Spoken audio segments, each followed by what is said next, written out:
ನಿನ್ನೆ ಕರ್ನಾಟಕ ಬಿಜೆಪಿ ಅವರ ಮೇಲೆ ಒಂದು FIR ಆಗಿದೆ. ನಿನ್ನೆ ತುರ್ತು ಪರಿಸ್ಥಿತಿ 1975 50 ವರ್ಷ ಆಯಿತು ಅಂತೇಳಿ ನಿನ್ನೆ ಬಿಜೆಪಿ ಅವರು ಒಂದು ಪೋಸ್ಟನ್ನು ಹಾಕಿದ್ರು. ಇಂದಿರಾ ಗಾಂಧಿ ಅವರ ವಿರುದ್ಧ, ದಿವಂಗತ ಮಾಜಿ ಪ್ರಧಾನಿ ಇಂದಿರಾ ಗಾಂಧಿ ಅವರ ವಿರುದ್ಧ ಅವರನ್ನು ಅವಹೇಳನ ಮಾಡಿ. ಸೊ ಅದಕ್ಕೆ ಸಂಬಂಧಪಟ್ಟ ಹಾಗೆ ನಿನ್ನೆ FIR ಆಗಿತ್ತು. FIR ಆದ ಬಳಿಕ ಬಿಜೆಪಿ ಅವರು ಪೋಸ್ಟನ್ನು ಡಿಲೀಟ್ ಮಾಡಿದ್ರು. ಇವತ್ತು ಕಾಂಗ್ರೆಸ್ನ ಕಾರ್ಯಕರ್ತರು ಬಿಜೆಪಿಯ ಕಚೇರಿಯ ಎದುರುಗಡೆ ಪ್ರತಿಭಟನೆ ಮಾಡಲಿಕ್ಕೆ ಪ್ರಯತ್ನವನ್ನು ಪಟ್ಟರು.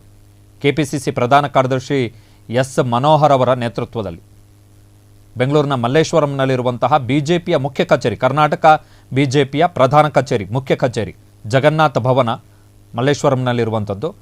ಅದರ ಎದುರುಗಡೆ ಪ್ರತಿಭಟನೆಗೆ ಪ್ರಯತ್ನವನ್ನು ಪಟ್ಟರು. ಆ ಸಂದರ್ಭದಲ್ಲಿ ಸಹಜವಾಗಿಯೇ ಪೊಲೀಸರು ಕೆಪಿಸಿಸಿ ಪ್ರಧಾನ ಕಾರ್ಯದರ್ಶಿ ಎಸ್ ಮನೋಹರ್ ಒಳಗೊಂಡಂತೆ ಕಾಂಗ್ರೆಸ್ನ ಕಾರ್ಯಕರ್ತರು ಮತ್ತು ಮುಖಂಡರು ಯಾರಿದ್ದಾರೆ ಎಲ್ಲರನ್ನು ಕೂಡ ಬಸ್ನಲ್ಲಿ BMTC ಬಸ್ನಲ್ಲಿ ವಶಕ್ಕೆ ಪಡೆದು ಅವರನ್ನು ಕರ್ಕೊಂಡು ಹೋದರು. ಅವಹೇಳನ ಮಾಡಿದ್ರು ಅಂತೇಳಿ ನಿನ್ನೆ FIR ದಾಖಲಾಗಿತ್ತು. FIR ದಾಖಲಾದ ಮೇಲೆ ಬಿಜೆಪಿಯವರು ಆ ಟ್ವೀಟನ್ನು ಡಿಲೀಟ್ ಮಾಡಿದ್ರು. ಅದು ಯಾಕೆ ಡಿಲೀಟ್ ಮಾಡಿದ್ರು ಅಂತ ಗೊತ್ತಾಗಲಿಲ್ಲ. ಯಾಕೆ ಪೋಸ್ಟ್ ಮಾಡಿದ್ರು ಓಕೆ. ಈಗ ಇಂದಿರಾ ಗಾಂಧಿ ಅವರನ್ನು ಹಿಟ್ಲರಿಗೆ ಹೋಲಿಸಿ ಪೋಸ್ಟ್ ಮಾಡಿದ್ರು, ತುರ್ತು ಪರಿಸ್ಥಿತಿ ನಾವು ಖಂಡಿಸ್ತೀವಿ ಅಂತ, ಓಕೆ ಫೈನ್. ಬಟ್ ಅದನ್ನು ಡಿಲೀಟ್ ಯಾಕೆ ಮಾಡಿದ್ರು ಅಂತ ಹೇಳಿದ್ರೆ ಅವ್ರಿಗೆ ಭಯ ಬಂತು ಬಿಜೆಪಿ ಅವರಿಗೆ. ಇನ್ನೀ FIR ಆಗಿ ಇನ್ನೇನೋ ಆಗೋದು ಬೇಡ, ಸುಮ್ಮನೆ ಮತ್ತೆ ಕೋರ್ಟಿಗೆಲ್ಲ ಹೋದರೆ ಚಿಮಾರಿ ಹಾಕಿಸ್ಕೋಬೇಕಾಗತ್ತೆ ಅನ್ನುವಂಥ ಕಾರಣಕ್ಕೋಸ್ಕರ ಡಿಲೀಟನ್ನು ಮಾಡಿದ್ದಾರೆ. ಇವತ್ತು ಕಾಂಗ್ರೆಸ್ನವರು ಪ್ರತಿಭಟನೆಯನ್ನು ಮಾಡಿದ್ರು ಬಿಜೆಪಿ ಕಚೇರಿಯ ಎದುರುಗಡೆ.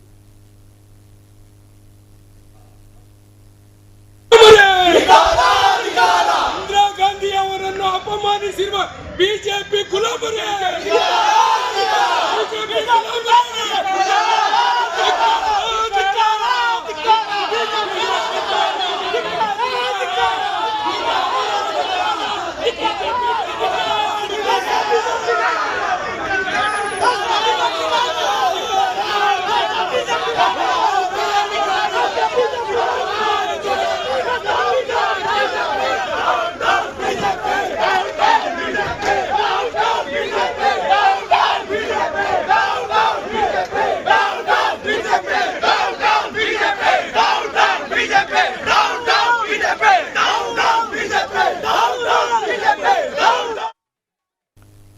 ಸೊ ಇದು ಈ ಕ್ಷಣದ ಸುದ್ದಿ. ಕ್ಷಣದ ಸುದ್ದಿಗಾಗಿ ನೋಡ್ತಾ ಇರಿ ಫ್ರೀಡಮ್ ಟಿವಿ. ಇದು ಜನಸಾಮಾನ್ಯರ ಶಕ್ತಿ.